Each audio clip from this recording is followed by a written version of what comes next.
Ils arrivent dans combien de temps? Dans 1 heure, je pense. Ne t'inquiète pas, on aura le temps de tout préparer. Dans 20 minutes, ce sera fini. J'ai tellement hâte. Ça fait si longtemps que j'ai pas vu notre cousin. Moi aussi. Il paraît qu'il a rencontré une nouvelle fille. Charlotte, c'est cela. Je crois qu'à chaque fois que je le vois, il est avec une nouvelle conquête. Tu sais, il est avec elle depuis la Sorbonne. Je sens que cette fois, c'est vraiment fait pour durer. Il me semble avoir déjà entendu ça quelque part. Enfin bon, si ça marche, j'espère qu'il sera heureux. Je l'espère aussi.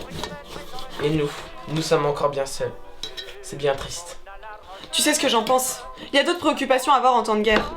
Quand même, que dirait maman si elle nous voyait ainsi sans femme ni mari? Ne m'en parle pas. Tu sais très bien que maman n'a jamais eu le sens des priorités. Le mariage en temps de guerre? Je pense qu'il a d'autres préoccupations à avoir. Et maman serait heureuse de nous voir ainsi épanouis. Tu exagères. Je suis pas si loin de la vérité. Bien, si tu veux. Allons mettre la table.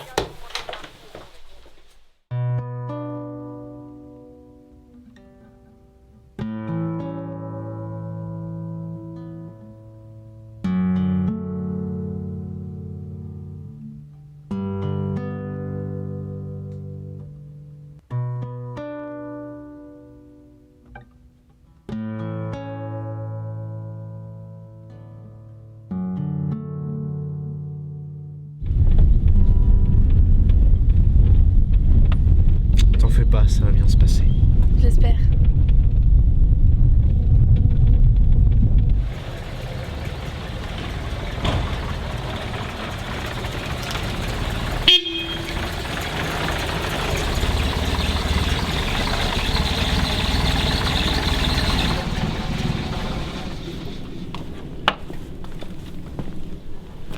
Merci, chauffeur.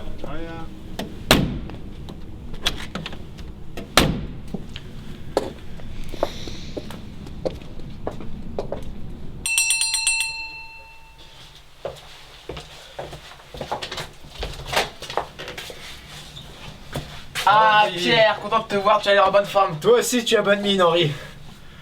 Marie, tu es ravissante. Je sais, merci, cher cousin. Entrez, bienvenue chez nous.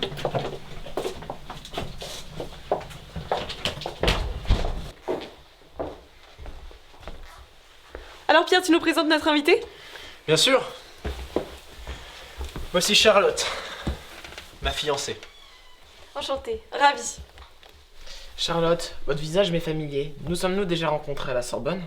Oh oui, c'est fort probable. J'ai étudié depuis 2 ans comme le veut la tradition familiale. Alors Pierre, tu nous avais caché tes fiançailles. Raconte-nous tout, je veux tout savoir. Eh bien, c'était il y a 1 an. On s'était mis à côté lors d'un cours d'histoire et on a commencé à discuter. Et ça s'est enchaîné très vite. Quelle belle histoire. Porte-moi un toast.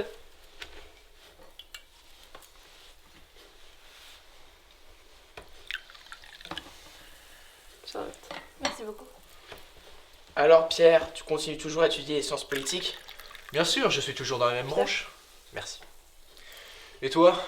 Non, j'ai arrêté mes études après la capitulation. Il y a des choses beaucoup plus importantes. Et puis, papa est malade. Et je dois l'aider. Henri, tu vas nous chercher une bouteille de vin à la cave. Tu sais, celle du voisin. Il n'en aura plus l'utilité. D'accord. Tu viens, Pierre? Bien sûr, oui. Ma chère Charlotte, vous étudiez à la Sorbonne? Oui, c'est cela. Je n'ai pas saisi le domaine dans lequel vous étudiez. J'étudie les lettres anglaises depuis maintenant 2 ans. Comme c'est intéressant. Mais quel dommage de ne pas étudier la littérature allemande avec Hauptmann Greyrat. Oh, vous savez, j'étudie d'autres œuvres. En ce moment, par exemple, Huxley. C'est très... Bref. J'étudie aussi Jane Austen. Ça me passionne, j'adore ça. C'est intéressant. Mais je reste fixée sur mon idée. La littérature allemande ouvre plus d'opportunités de carrière. Ça dépend du point de vue.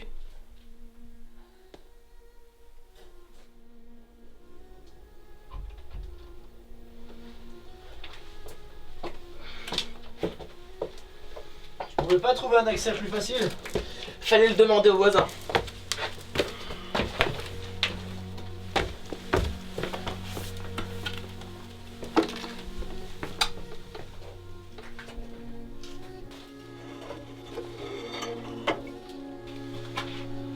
Sinon, tu es toujours célibataire? Je n'ai jamais eu autant de chance que toi avec les femmes.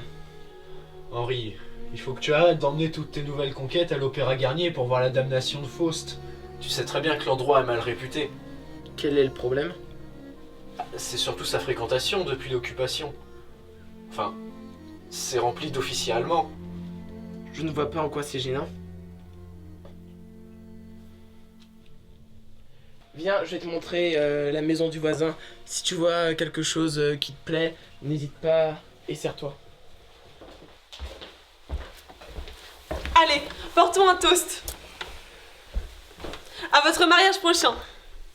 À notre mariage prochain.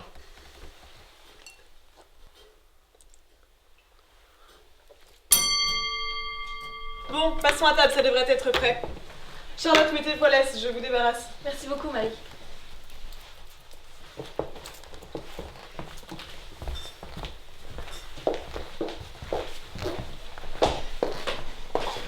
Prenez place.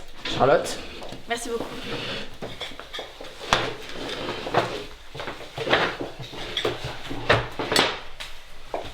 Je vous ai concocté un rôti de bœuf avec ses petites pommes de terre et son poireau joli. Au moins, ça vient de chez nous. De quoi tu parles? Enfin, Henri, on se connaît bien, inutile de se mentir, on sait tous d'où ça vient. Je ne vois vraiment pas de quoi tu parles. Pierre. Marie, ton rôti a l'air délicieux. Merci. Tiens, Pierre, tu ne devineras jamais qui j'ai croisé la semaine dernière. Non? Qui?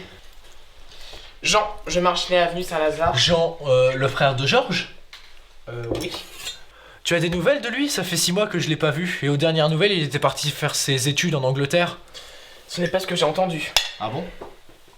Il est parti au STO. Pardon? Ça te choque tant que ça? J'étais censé rester indifférent? Soyons positifs, Pierre. Ça ne sert à rien de s'apitoyer. De toute façon, c'est mieux pour lui.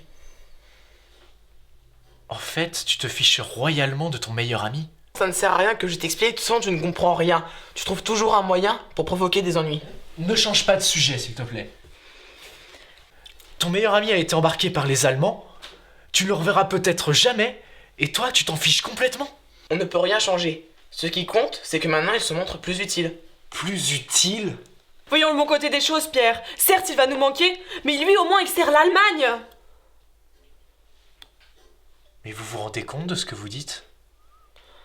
Suivons l'ordre des choses. Il faut bien que tout le monde s'implique dans la prospérité de la communauté. Tiens, moi-même, je me suis engagé dans la milice. Tu devrais en faire autant. Quoi? Je n'étais même pas au courant? Bien sûr que si, je t'en ai parlé la semaine dernière. Tu n'étais pas censé juste entrer dans l'administration? Non. Et tu crois que c'était une bonne idée? Bah bien sûr, ça permet de développer le pays. Aider le pays? Aider un dictateur à emprisonner le pays et à embarquer des innocents simplement parce qu'ils se plaignent de ne manger qu'une seule miche de pain par jour? Tu exagères. Non, j'exagère pas!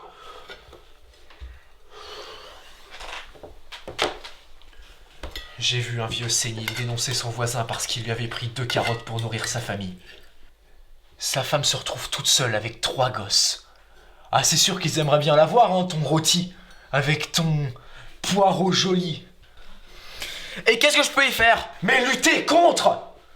Et au lieu de ça, tu préfères agir comme un bon petit soldat, aux ordres de ton maître. Et toi, tu préfères rester dans ton idéal de monde parfait où les Allemands ne seraient qu'une armée de démons? Mais ce qui te gêne, c'est le progrès qu'ils nous apportent.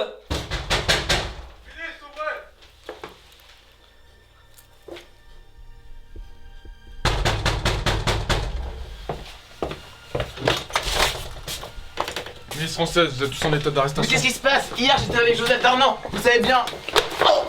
Qu'est-ce que... Putain, sois... Bouge pas.